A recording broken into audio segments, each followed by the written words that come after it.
Hi guys, welcome to yet another brave episode. Today I am sitting with the gorgeous, as you can tell, Enolicia Strever. Guys, I met this lady a few days ago, and so having her here share this space with me, I feel exceptionally grateful. I just wanted to take the time, the moment to say thank you. Because quite literally, it was a few days ago, and I know how hectic your schedule is. You are a mom, you're a corporate woman, and yet you set aside some time to do this with me today. Thank you. Thank you, Lorato. It's a pleasure. And just first and foremost, congratulations with season 2 for Brave It. Yes. You're the first person to say that.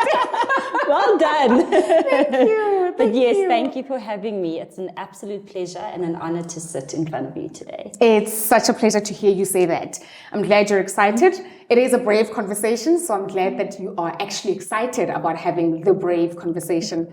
Guys, just by way of introduction, Enolicia is originally from the Free State. She completed her honors in business management at the University of the Free State. Today, she is the lead IT project manager at Investec. She is a wife, a mother of 2, and is the runner-up of the Mrs. SA 2019 pageant. Well done on that one. Thank you. I receive and I take it all in. It's interesting, guys. We were talking about this to say we share a mutual friend who was also part of Mrs. South Africa in, I think, 2018. 2018, correct, yeah. Okay. Yeah.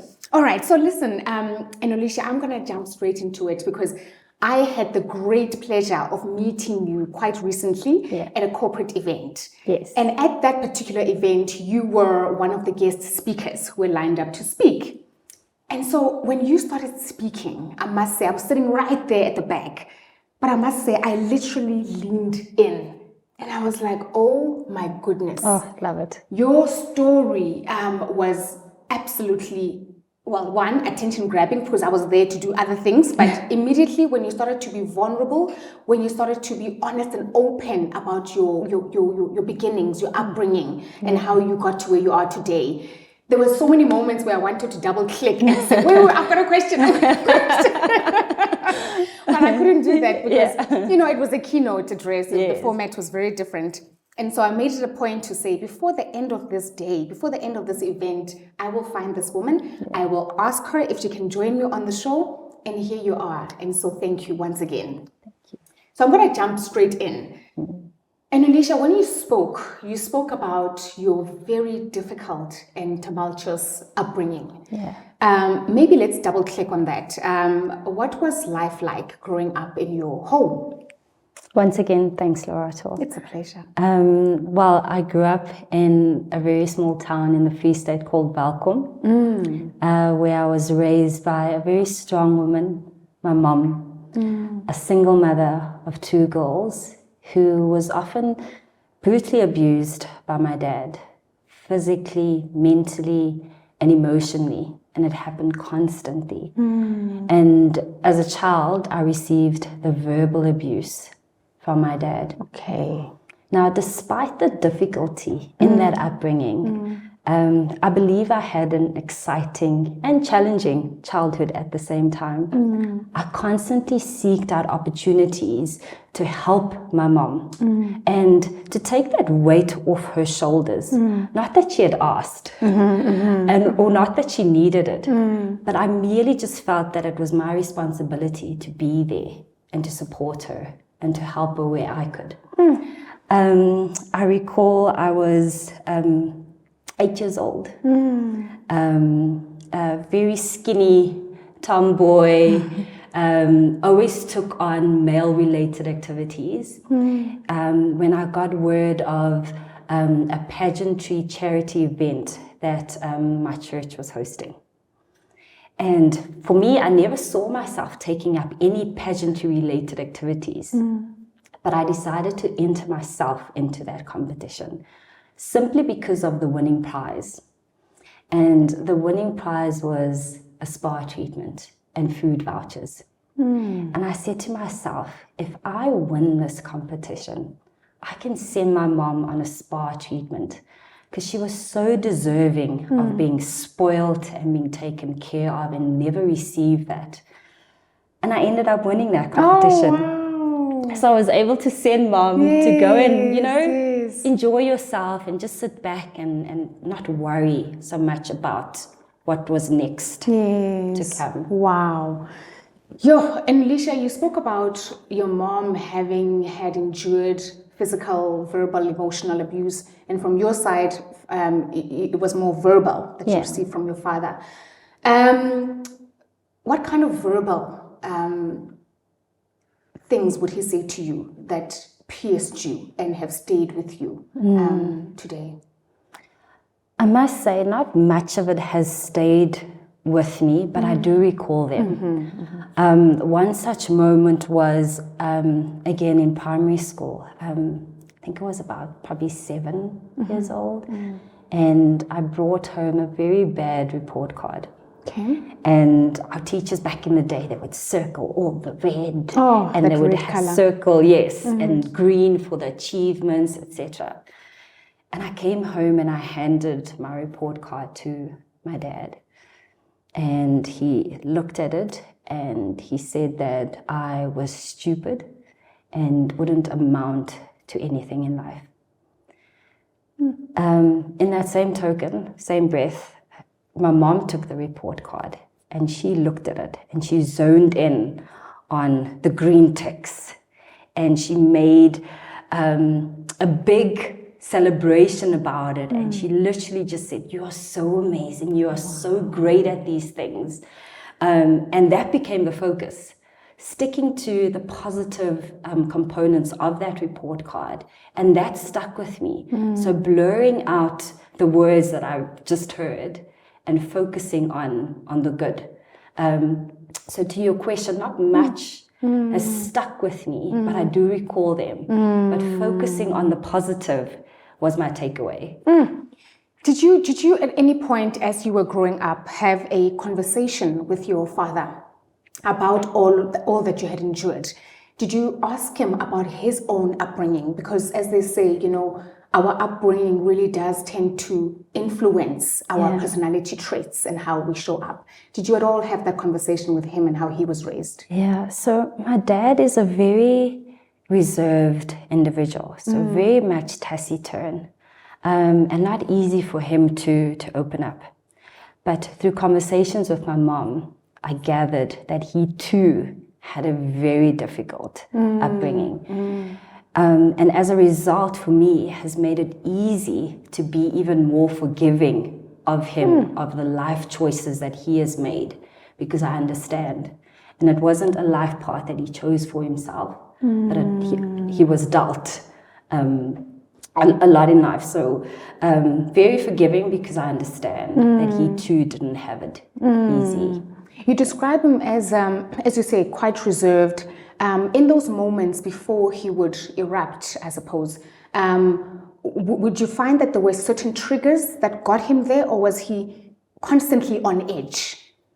Not constantly on edge. I think there's just very specific moments where he couldn't, either paint a picture or get his point across, and not allowing your voice to be heard. So I think those were challenging moments for him. So it wasn't on the constantly rather, it was really just in certain moments where he wanted to get his point across. And would get very frustrated in trying to get that point across. Yes, absolutely. Okay. And you speak very fondly of your mother. I could see the moment you started to talk about your mom and how she would grab the report card and really just shine a spotlight on the positives. It seems to me that she had a very gentle, approach to how she nurtured and raised you guys. What role did you play when all of that was going on, all of the tumultuousness was going on? What role did your mom play in trying to be there as a mother? Yeah. The relationship that I have with my mom is like no other.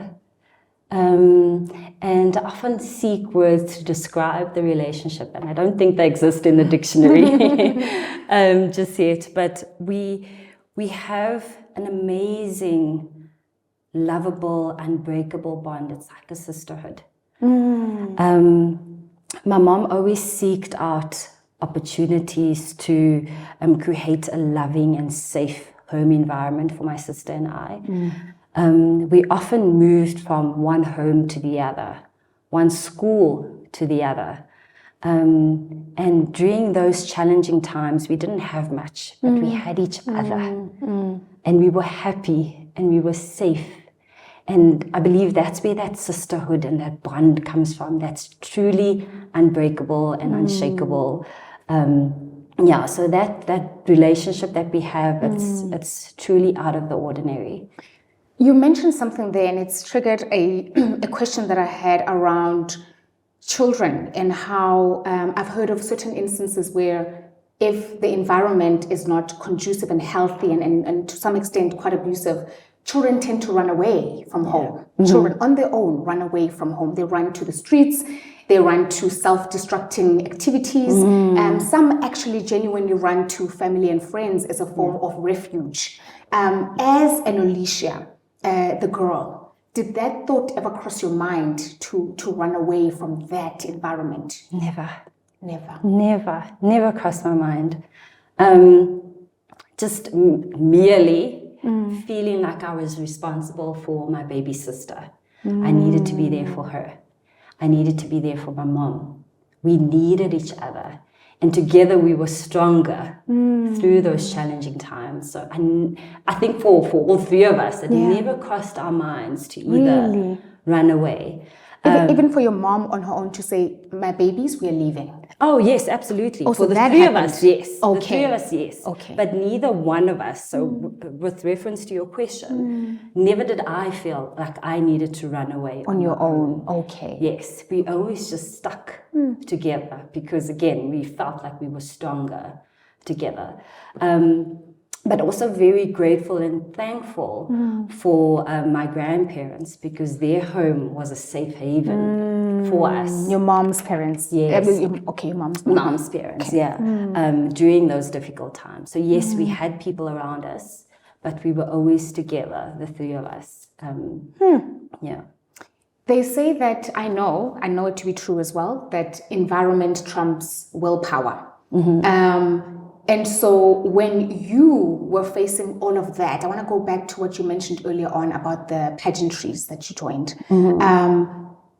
You maybe literally, in your mind, as you know, Enolicia, you didn't run away literally. Yes. But you moved away figuratively. And you moved into spaces that allowed you to forget, spaces that allowed you to bring out your best, spaces that made you happy. And you spoke about the pageant as being one of the spaces that did that. Were there any other that were presented to you that you took full advantage of? Absolutely. So now growing up in that unstable and abusive environment, I use sport and education as my escape. And excelling in those avenues created many opportunities for me.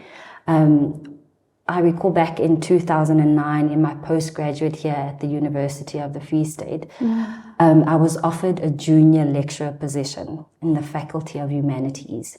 And I gladly took on that opportunity because through that opportunity, I was able to help support my mom financially, help pay for study material, part of my tuition fees, and purchase my first car, which was huge for our family.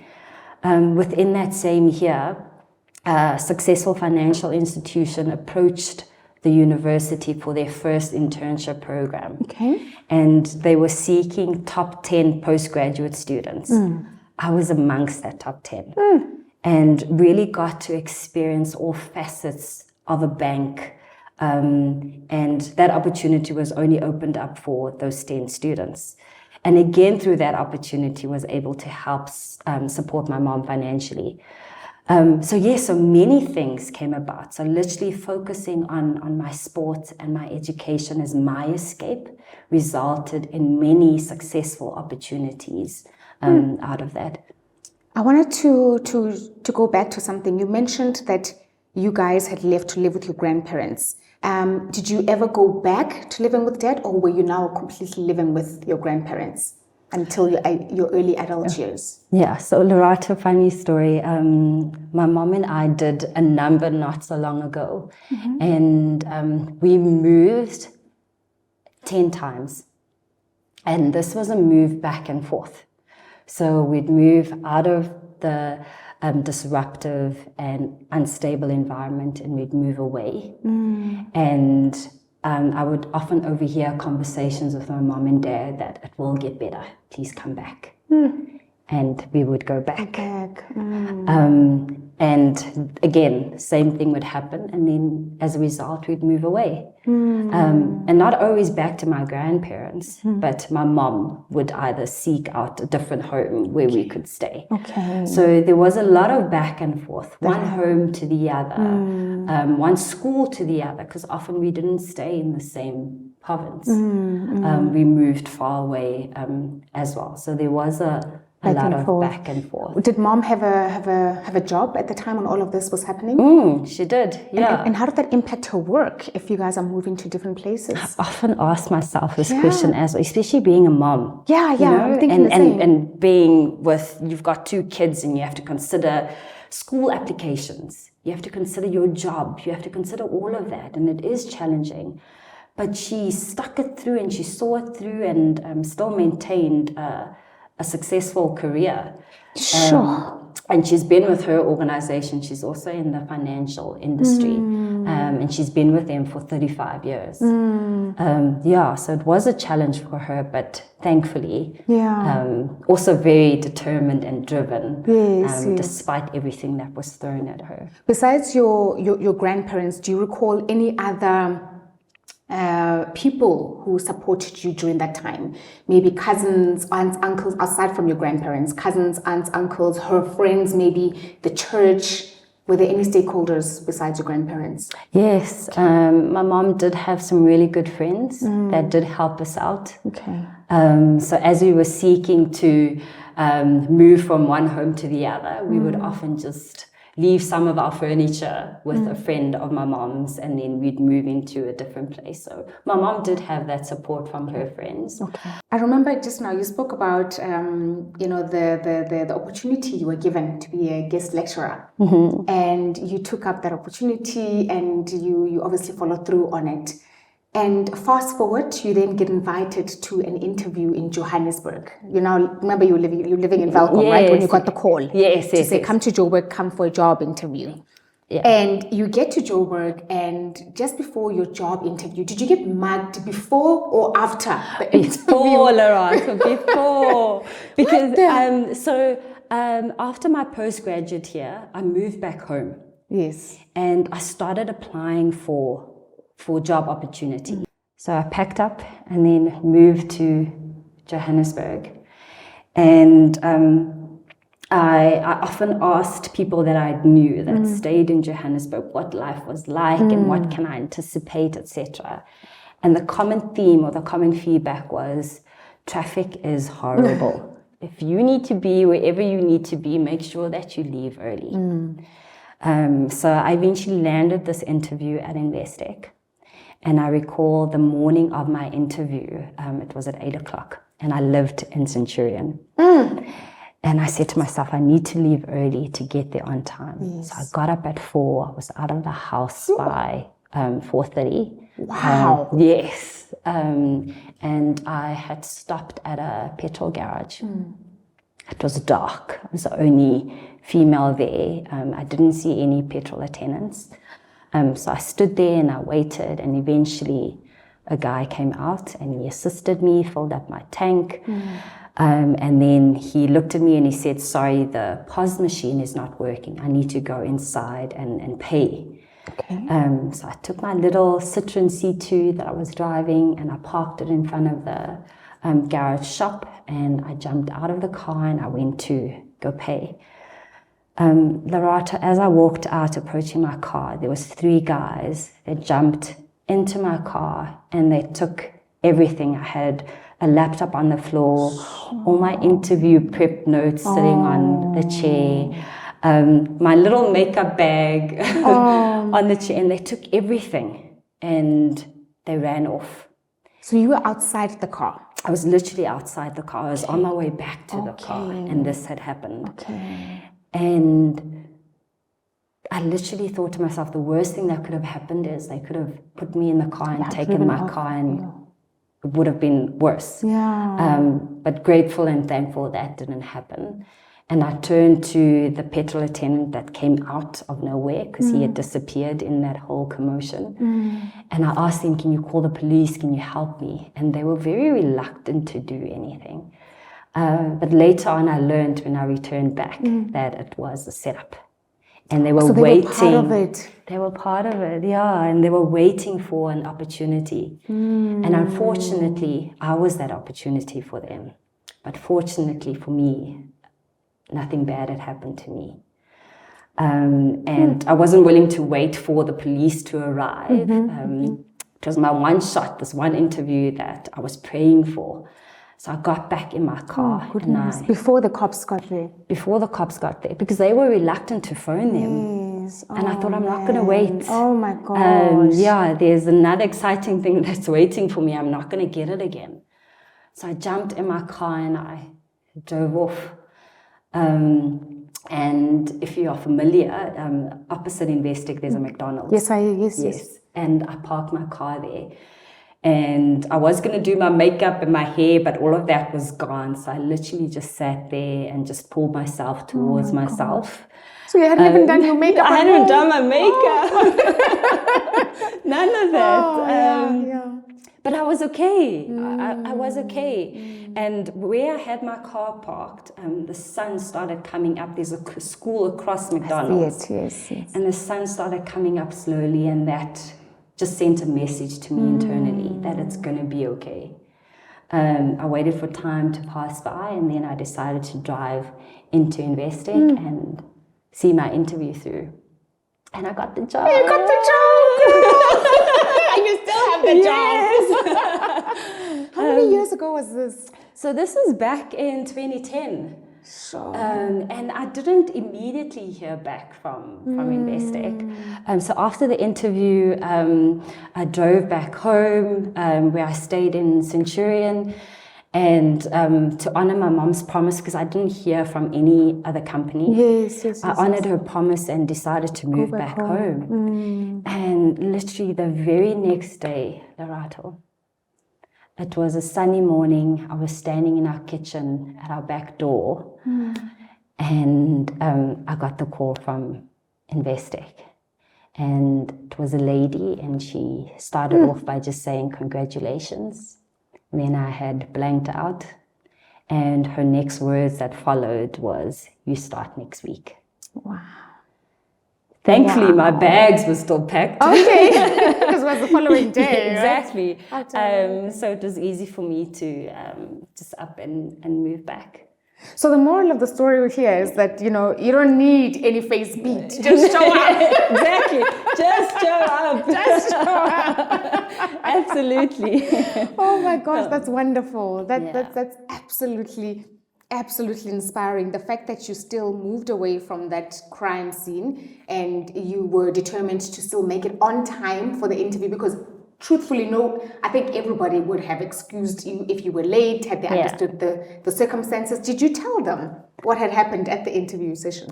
So I told the lady that received me at reception, but I didn't dwell on it. Like, this has just happened to me, but I'm here. And that was my response to her, I am here. And sitting down in front of that panel, I didn't disclose it. The lady that received me at reception, she said. Oh, she disclosed it. Yes, but I turned it down very quickly. I didn't want to entertain that 100%. conversation because that's not why I was there. Yes. I'm here for this. Oh, and man, very I like present that. I in like that moment. that. Yeah. I like that. I think it also taught them a lot about you and how you show up for any appointment that you are given, and in any opportunity that you are given. I think, to be truthfully speaking, if I was interviewing someone for a job and I had known that about them, for me, it would tell me a lot before I even engage them further. Yeah. It's very telling of the kind of person you are in those difficult times. Because corporate has its trying times as well. It will stretch you, it'll pull you Absolutely. apart. But for your greater good, of course, for the purpose of growth. Yeah, absolutely. I want to go back a little bit. The idea of childhood trauma, I think for a lot of adults, tends to show up later on in life. and it shows up in how we parent, in how we partner with our spouses, how we are friends with everybody else. Just it shows up. Yeah. Are you finding that you are intentionally trying or having to suppress certain things or having to work on yourself so that you present yourself in the best possible light? And that is so true. Yeah, so absolutely. I became accustomed to being a people pleaser. And I craved the words, "I am proud of you, well done," from my dad. And as a result, I took on many things.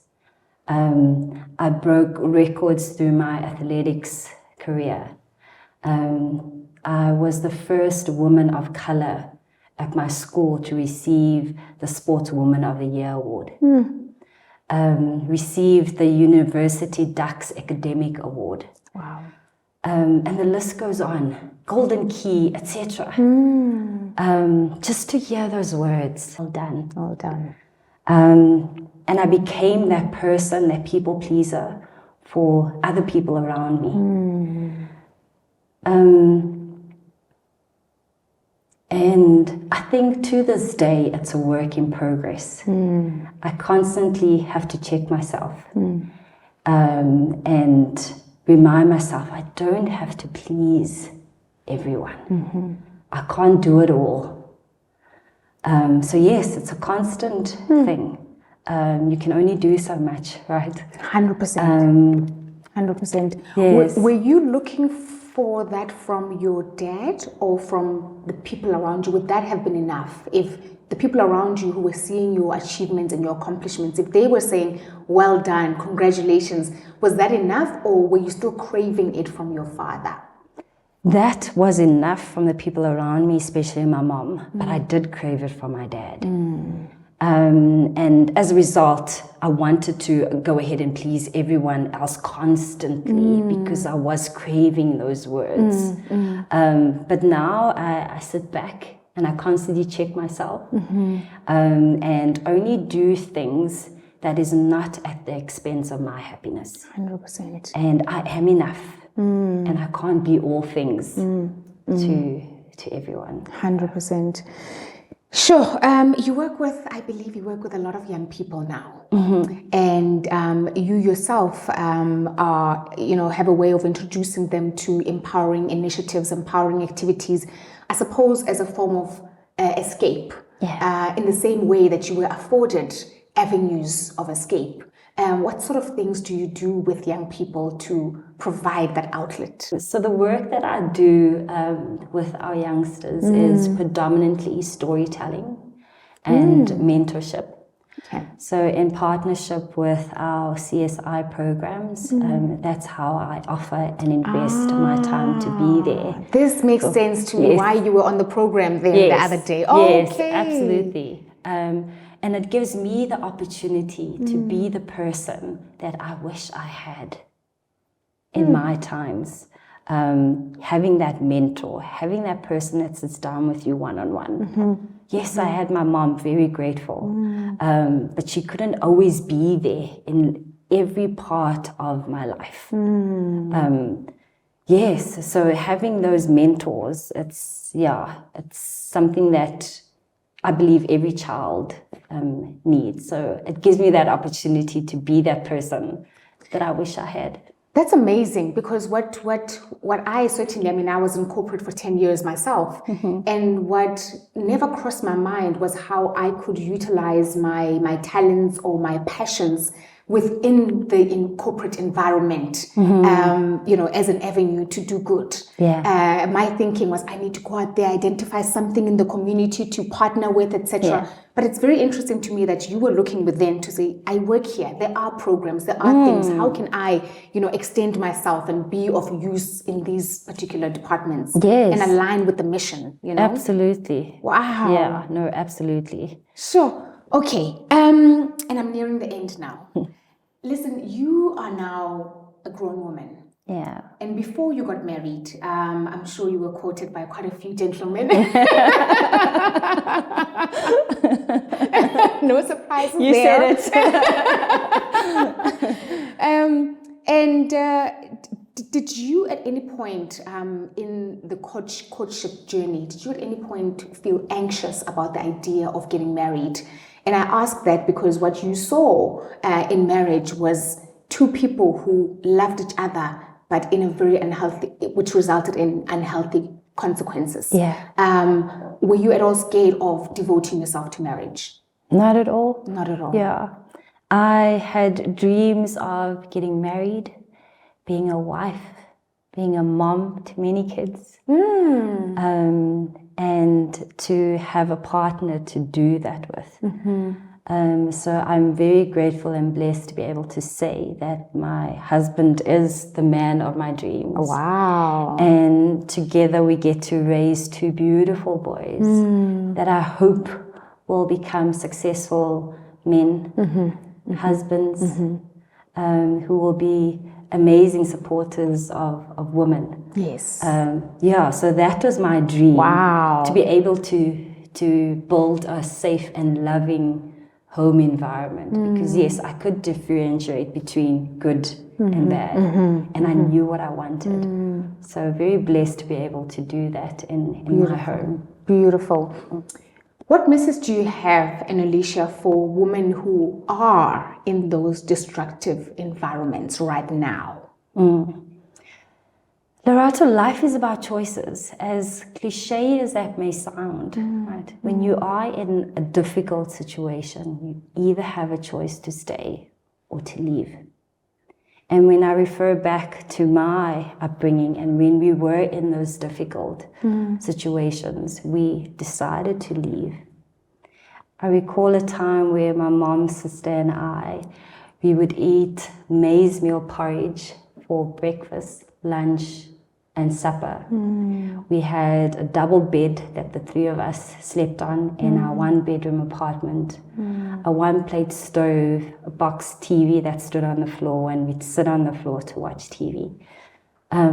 We didn't have much, but we had each other, and that was everything. And for children in situations like that, they often can't control what's happening around them. But my challenge to them is to ask them to challenge themselves to control how they respond to an environment like that and to seek out opportunities that is positive in that sense. That really is what got me through. Sure. Yeah. And this is why it's so topical now, more especially now that we have more of those recreational programs and activities because they provide an outlet for our children. Yes. Because if you didn't have a pageant to enter, if you didn't have sports that existed to invest you and channel your energies into, I fear and I wonder where would you then have channeled all of that misery and all of that in. And so I think this then becomes quite topical about how we really do need to have more outlets for our youth. Yes. So that they can also eventually get to the point where you are at now. Yeah. You have a job now, you are stable in marriage, you've got beautiful children, you've got other passions that you're pursuing as well. Yeah. But it takes a lot, and it takes the entire community and society playing a role in helping you get to eventually where you currently are right now. Yes. Yeah. No, absolutely. Sure. Yeah, so even with regards to that mentorship, and that's where I feel like I have a role to play, to give back and to share my story and to literally just show our youngsters that there is light at the end of the tunnel. Yes. And because often that gets blurred and you don't see the light at the end of the tunnel. But the storytelling just allows you and opens you up to seeing that. When you say storytelling, you mean you narrating your story to them, hoping for that connection, I suppose, or this is how I can deal with my situations. Okay. Yeah, so it's storytelling, you sharing, and eventually allowing them to share, and giving advice in the same token. Beautiful. Because again, yes, I use sport and education as my escape. And you summed it up so beautifully that there are other avenues that you can utilize to as your escape from a challenging environment. And we need to give our youngsters and our youth that guidance that there is other opportunities and you can find your passion through those. Yeah. Wow. And Enolicia, what is success to you? Are you successful? Success means happiness to me. I am a firm believer in self-care and taking care of myself so that I can be the best version of myself to those around me. So thriving to be the best mother, wife, daughter, sister, colleague, leader. It starts here.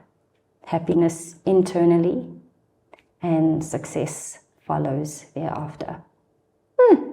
Thank you. Thank This is you. wonderful. Thank you. Wow, that was so refreshing. Also, guys, don't you think the tone of her voice is so soothing and relaxing? I literally at some point I was like, really, I was calm throughout that entire conversation, and I think it's because you bring a very calm energy, which is quite contradictory because you don't come from, a calm background, and yet here you are today, calm, serene, insightful, and wow, I didn't expect that, but thank you so much. Thank you so much. Purely because of where you had come from and where you are right now. So that for me talks to transformation, it talks to growth, it talks to it can be done. Yeah. You can turn a new leaf and it's all possible. Yeah. Thank you so much. Thank you. Thank you. Thank you. Keep doing what you're doing. I love it. I will. Please subscribe as well. Yes, absolutely. I got my husband too as well. Did you? Yes, yeah. Last night we were there. You see, guys? Yeah, that's how we roll. Thank you so much for tuning into this wonderful, brave conversation that we've just had. Guys, once again, please continue to like these episodes, continue to comment, subscribe to the channel, help us grow, because that way we also grow and we also learn whatever it is that you also want to share with us. We factored into the next episode and the next episode and the next episode, but this is all for you. It's our way of providing you tools to help you navigate your everyday challenges. So thank you so much for tuning into Braving It. Thank you, darling. Thank you so much. Thank you.